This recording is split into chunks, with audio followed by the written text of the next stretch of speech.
Karma Yoga.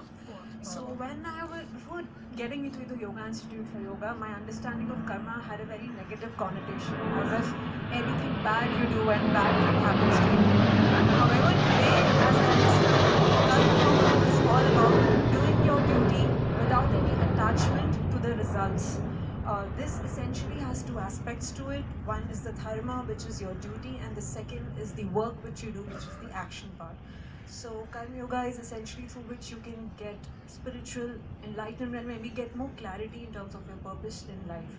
So, as per my understanding, there are three aspects to Karma Yoga. The first is the right knowledge in terms of knowing that what are the karmas you should invest into, really.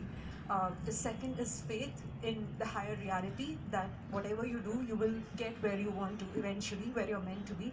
And third is the right knowledge. It is very pertinent that we understand how to identify the duties we want to be performing.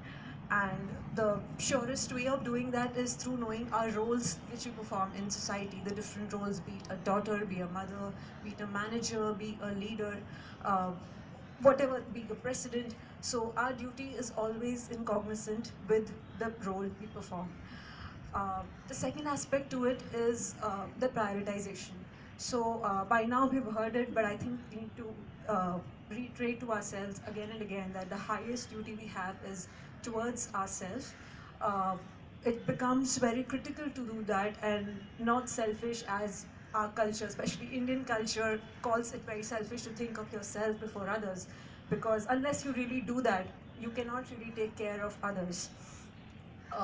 So Karma Yoga is essentially a path through which you can get more clarity in terms of what you want to, at least has helped me that way.